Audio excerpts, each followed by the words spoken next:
ಇವತ್ತಂತೂ full step ಹಾಕ್ಬಿಡಿದ್ರು. Gundlupet ನಮ್ college friend marriage ಇತ್ತು. So ನಾನು ಬೇಗ ರೆಡಿ ಆಗಿ ತಲೆವ ಮನೆಗೆ ಹೋಗಿ ತಲೆವನ್ನು ಕರ್ಕೊಂಡು ಬೇಗ ತೆರಕ್ ನಮಗೆ ಬಂದ್ವಿ. ಹೋಗೋ ತನಕ ಫಂಕ್ಷನ್ಸ್ ಎಲ್ಲ ಸ್ಟಾರ್ಟ್ ಆಗಿತ್ತು. ಆಲ್ರೆಡಿ ಕಾಲೇಜ್ ಫ್ರೆಂಡ್ಸ್ ಎಲ್ಲ ಬಂದ್ಬಿಟ್ಟಿದ್ರು. ತುಂಬಾ ದಿನ ಆದ್ಮೇಲೆ ಮೀಟ್ ಆದ್ರೆ ಅದ್ರ ಹ್ಯಾಪಿನ ಬೇರೆ. ಹಾಗೆ ಎಲ್ಲ ಕುತ್ಕೊಂಡು ಫ್ರೆಂಡ್ಸ್ ಎಲ್ಲ ಮಾತಾಡ್ತಿರುವಾಗ ನಮ್ ವಿಜಯ್ ಸೇತುಪತಿ ಅವರ ಎಂಟ್ರಿ ಕೊಟ್ಬಿಟ್ರು.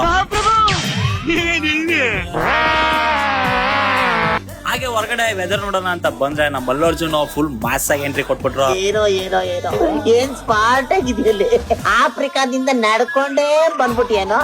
ಫೈನಲಿ ನಮ್ ಗ್ಯಾಂಗ್ ಎಲ್ಲ ಫುಲ್ ಕವರಿಂಗ್ ಆಯ್ತು. ಎಲ್ಲ ಮಾತಾಡ್ಕೊಂಡು ಹಾಗೆ ಕೇಕ್ ಸೆಲೆಬ್ರೇಷನ್ ಮಾಡೋಣ ಅಂತ ಎಲ್ಲ ಮಾತಾಡ್ಕೊಂಡು ಬೇಕರಿಗೆ ಹೊರಡ್ವಿ. ಬಾಯ್ಸ್ ಎಲ್ಲ ಕೇಕ್ ರೆಡಿ ಮಾಡೋ ಬಿಸಿ ಇದ್ರೆ ನಾನಂತೂ ಕ್ರೀಮ್ ಬಣ್ಣ ಫುಲ್ ಬ್ಯಾಟಿಂಗ್ ಮಾಡ್ತಿದ್ದೆ. ಫೈನಲಿ ಕೇಕ್ ನೆಲ್ಲ ತಗೊಂಡು ಬಂದು ಸೆಲೆಬ್ರೇಷನ್ ಮಾಡಕ್ಕೆ ಎಲ್ಲ ರೆಡಿ ಮಾಡ್ಕೊಂಡು ಹಾಗೆ ಸೆಲೆಬ್ರೇಷನ್ ಎಲ್ಲ ನಾವು ಅನ್ಕೊಂಡಿದ್ದಾಗೆ ಹ್ಯಾಪಿಯಿಂದ ನಡೀತು. ಹಾಗೆ ನನ್ನ ಫ್ರೆಂಡ್ ಕೂಡ ಅವತ್ತೇ ಬರ್ಡೇ ಇತ್ತು. ಅವರಿಗೂ ಕೇಕ್ ಎಲ್ಲ ಕಟ್ ಮಾಡಿಸಿ ಫುಲ್ ನಮ್ ಬಾಯ್ಸ್ ಎಲ್ಲ ಎಂಜಾಯ್ ಮಾಡಿ ಫೈನಲಿ ಬರ್ಡೇ ಕೂಡ ಮುಗಿಸಿದ್ವಿ.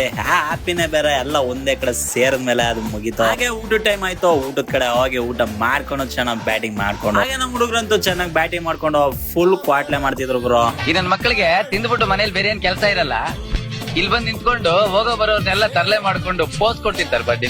ಹಾಗೆ ಸುಮ್ ಕೂತಿರೋ ಟೈಮ್ ಅಲ್ಲಿ ಡಿಜೆ ಬೇರೆ ಪ್ಲೇ ಮಾಡ್ಬಿಟ್ರು. ಅದನ್ನ ಕೇಳಿ ಇನ್ನು ಸುಮ್ನೆ ಇರಕ್ಕಾಗತ್ತಾ? ನಾನು ಮತ್ತೆ ನಮ್ ತಲೆ ಹೋಗಿ ಫುಲ್ ಸ್ಟೆಪ್ ಹೊಡೆದ್ಬಿಟ್ವಿ ಸ್ಟೇಜ್ ಮೇಲೆ. ಆ ಮೂಮೆಂಟ್ ನ ಚೆನ್ನಾಗಿ ಎಂಜಾಯ್ ಮಾಡಿದ್ವಿ ಗಾಯ್ಸ್. ನೆಕ್ಸ್ಟ್ ಬ್ಲಾಗ್ ಸಿಗ್ತೀನಿ. Love you, take care, bye.